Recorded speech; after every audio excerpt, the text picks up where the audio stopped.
झारखंड स्थापना दिवस के इस अवसर पर मैं श्रद्धेय अटल जी के चरणों में नमन करते हुए उन्हें भी अपनी श्रद्धांजलि देता हूं। साथियों, आज इस महत्वपूर्ण अवसर पर देश का पहला जनजातीय स्वतंत्रता सेनानी म्यूजियम देशवासियों के लिए समर्पित हो रहा है। भारत की पहचान और भारत की आजादी के लिए लड़ते हुए भगवान बिरसा मुंडा ने अपने आखिरी दिन रांची की इसी जेल में बिताए थे, जहां भगवान बिरसा के चरण पड़े हो, जो भूमि उनके तप, त्याग और शौर्य की साक्षी बनी हो, वो हम सबके लिए एक तरह से पवित्र तीर्थ है। कुछ समय पहले मैंने जनजातीय समाज के इतिहास और स्वाधीनता संग्राम में उनके योगदान को संजोने के लिए देश भर में आदिवासी म्यूजियम की स्थापना का आह्वान किया था। इसके लिए केंद्र सरकार और सभी राज्य सरकारें मिलकर काम कर रही है। मुझे खुशी है कि आज आदिवासी संस्कृति से समृद्ध झारखंड में पहला आदिवासी म्यूजियम अस्तित्व में आया है।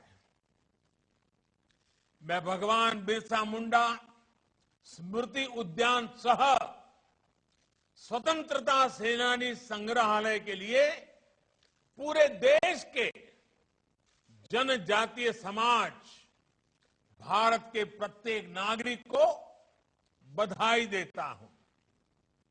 ये संग्रहालय स्वाधीनता संग्राम में आदिवासी नायक नायिकाओं के योगदान का, विविधताओं से भरी हमारी आदिवासी संस्कृति का जीवंत अधिष्ठान बनेगा। इस संग्रहालय में सिद्धू कान्हू से लेकर पोटोहो तक, तेलंगा खड़िया से लेकर गया मुंडा तक, जतरा टाना भगत से लेकर दीवा किसुन तक अनेक जनजातीय वीरों की प्रतिमाएं यहां है ही।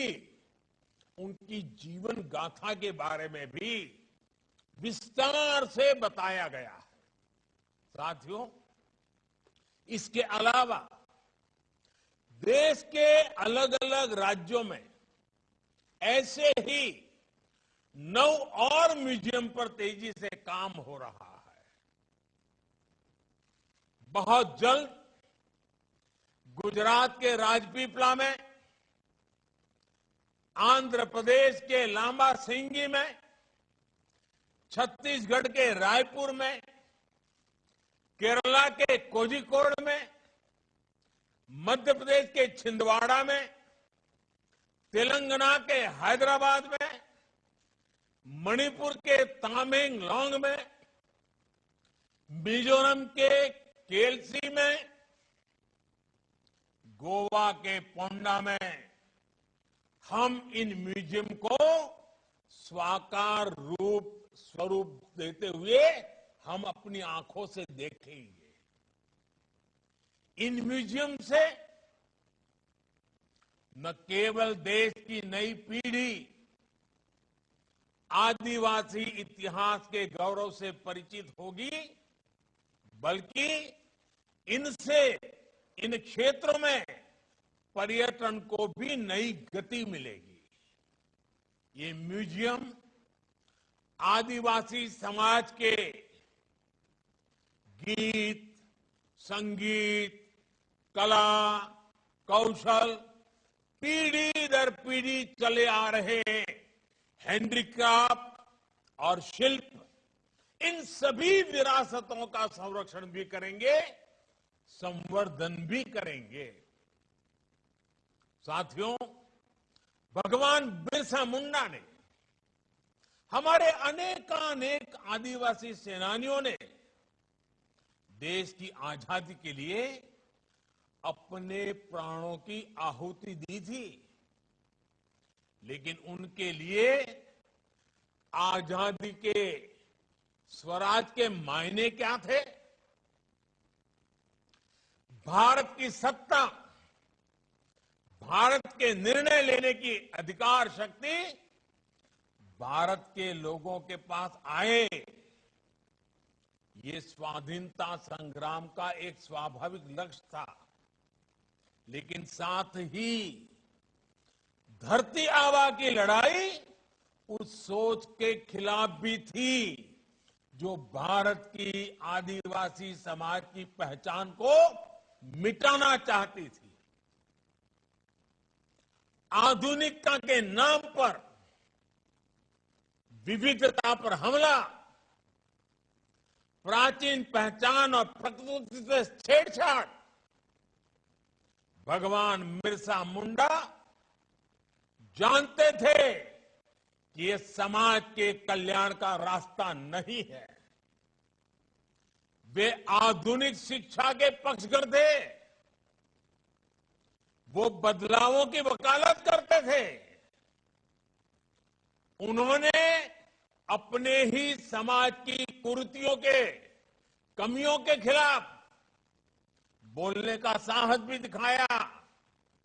अशिक्षा, नशा, भेदभाव, इन सब के खिलाफ उन्होंने अभियान चलाया, समाज के कितने ही युवाओं को जागरूक किया। नैतिक मूल्यों और सकारात्मक सोच की ही यह ताकत थी जिसने जनजातीय समाज के भीतर एक नई ऊर्जा फूंक दी थी। जो विदेशी हमारे आदिवासी समाज को, मुंडा भाइयों बहनों को पिछड़ा मानते थे, अपनी सत्ता के आगे उन्हें कमजोर समझते थे, उसी विदेशी सत्ता को भगवान बिरसा मुंडा और मुंडा समाज ने घुटनों पर ला दिया। ये लड़ाई जड़, जंगल, जमीन की थी, आदिवासी समाज की पहचान और भारत की आजादी की थी।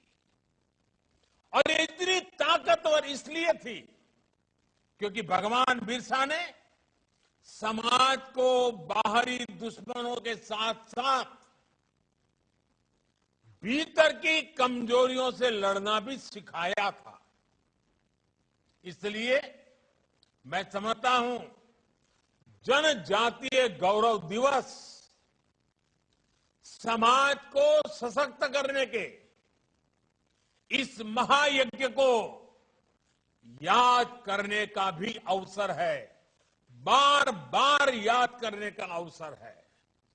साथियों, भगवान बिरसा मुंडा का उलगुलान जीत हार के तात्कालिक फैसलों तक सीमित इतिहास का सामान्य संग्राम नहीं था। उलगुलान आने वाले सैकड़ों वर्षों को प्रेरणा देने वाली घटना थी। भगवान बिरसा ने समाज के लिए जीवन दिया, अपनी संस्कृति, अपने देश के लिए अपने प्राणों का परित्याग किया। इसलिए वो आज भी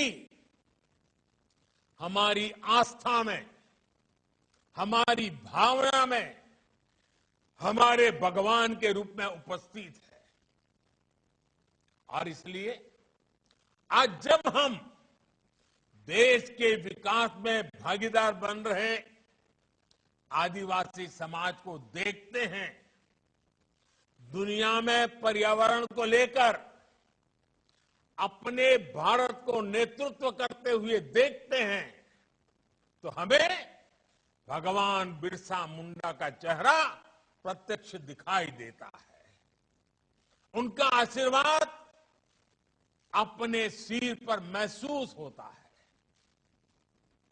आदिवासी हुदारेया अपना दोस्तूर एनएम सुयाल को सदैव गोंपे रखा, जो तो न करा। यही काम आज हमारा भारत पूरे विश्व के लिए भी कर रहा है। साथियों, हम सभी के लिए भगवान बिरसा एक व्यक्ति नहीं, एक परंपरा है। वो उस जीवन दर्शन का प्रतिरूप है जो सदियों से भारत की आत्मा का हिस्सा रहा है। हम उन्हें यूं ही धरती आबा नहीं कहते। जिस समय हमारे राष्ट्रपिता महात्मा गांधी दक्षिण अफ्रीका में रंग भेद के खिलाफ मानवता की आवाज बन रहे थे, लगभग उसी समय भारत में बिरसा मुंडा गुलामी के खिलाफ एक लड़ाई का अध्याय लिख चुके थे। धरती आबा बहुत लंबे समय तक इस धरती पर नहीं रहे थे, लेकिन उन्होंने जीवन के छोटे से कालखंड में देश के लिए एक पूरा इतिहास लिख दिया, भारत की पीढ़ियों को दिशा दे दी। आजादी के अमृत महोत्सव में आज देश इतिहास के ऐसे ही अनगिनत पृष्ठों को फिर से पुनर्जीवित कर रहा है, जिन्हें बीते दशकों में भुला दिया गया था। इस देश की आजादी में ऐसे कितने ही सेनानियों का त्याग और बलिदान शामिल है, जिन्हें वो पहचान नहीं मिली जो मिलनी चाहिए थी। हम अपने स्वाधीनता संग्राम के उस दौर को अगर देखें तो शायद ही ऐसा कोई कालखंड हो जब देश के अलग अलग हिस्सों में कोई न कोई आदिवासी क्रांति नहीं चल रही हो। भगवान बिरसा के नेतृत्व में मुंडा आंदोलन हो या फिर संथाल संग्राम और खासी संग्राम हो, पूर्वोत्तर में अहोम संग्राम हो या छोटा नागपुर क्षेत्र में कोल संग्राम, फॉरफील्ड संग्राम हो, भारत के आदिवासी बेटे बेटियों ने अंग्रेजी सत्ता को हर कालखंड में चुनौती दी। साथियों, हम झारखंड और पूरे आदिवासी क्षेत्र के इतिहास को ही देखें तो बाबा तिलका मांझी ने अंग्रेजों के खिलाफ जोरदार मोर्चा खोला था। सिद्धो कानू और चांद भैरव भाइयों ने भोगनाडीह से सांथाल संग्राम का बिगुल फूंका था। तेलंगा खड़िया, शेख भिखारी और गणपत राय जैसे सेनानी, उमराव सिंह टिकैत, विश्वनाथ सहदेव, नीलांबर पीतांबर जैसे वीर, नारायण सिंह, उत्तरा उरांव, जादव नाना, रानी घाडिल्यो और राजमोहिनी देवी जैसे नायक नायिकाएं, ऐसे कितने ही स्वतंत्रता सेनानी थे जिन्होंने अपना सब कुछ बलिदान कर आजादी की लड़ाई को आगे बढ़ाया। इन महान आत्माओं के इस योगदान को भुलाया नहीं जा सकता। इनकी गौरव गाथाएं, इनका इतिहास हमारे भारत को नया भारत बनाने की ऊर्जा देगा। इसलिए देश ने अपने युवाओं से, इतिहासकारों से, इन विभूतियों से जुड़े आजादी के इतिहास को फिर एक बार लिखने का आह्वान किया है। नौजवानों को आगे आने के लिए आग्रह किया है। आजादी के अमृत काल में इसे लेकर लेखन अभियान चलाया जा रहा है। मैं झारखंड के युवाओं से, विशेषकर आदिवासी नौजवानों से भी अनुरोध करूंगा, आप धरती से जुड़े हैं। आप न केवल इस मिट्टी के इतिहास को पढ़ते हैं, बल्कि देखते, सुनते और इसे जीते भी आए हैं। इसलिए देश के इस संकल्प की जिम्मेदारी आप भी अपने हाथों में लीजिए। आप स्वाधीनता संग्राम से जुड़े इतिहास पर शोध कर सकते हैं, किताब लिख सकते हैं। आदिवासी कला संस्कृति को देश के जन जन तक पहुंचाने के लिए नए इनोवेटिव तरीके के भी खोज कर सकते हैं। अब ये हमारी जिम्मेदारी है कि अपनी प्राचीन विरासत को, अपने इतिहास को नई चेतना दें।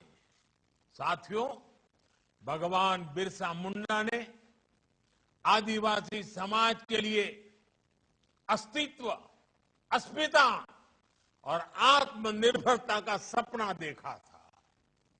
आज देश भी इसी संकल्प को लेकर के आगे बढ़ रहा है। हमें ये याद रखना होगा कि पेड़ चाहे जितना भी विशाल हो, लेकिन वो तभी सीना ताने खड़ा रह सकता है जब वो जड़ से मजबूत हो। इसलिए आत्मनिर्भर भारत अपनी जड़ों से जुड़ने, अपनी जड़ों को मजबूत करने का भी संकल्प है।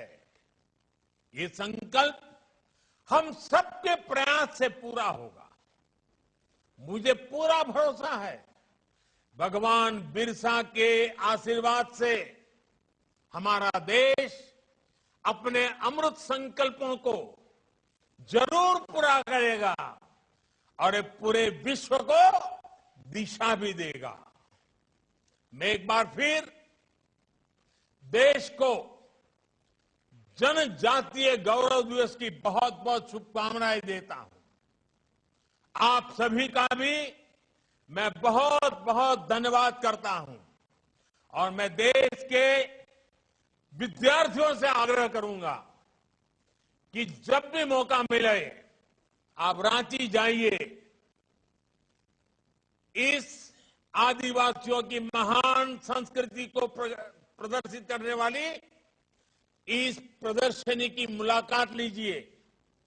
वहां पर कुछ न कुछ सीखने का प्रयास कीजिए। हिंदुस्तान के हर बच्चे के लिए यहां बहुत कुछ है जो हमें सीखना है, समझना है और जीवन में संकल्प लेकर के आगे बढ़ना है। मैं फिर एक बार आप सबका बहुत बहुत धन्यवाद करता हूं।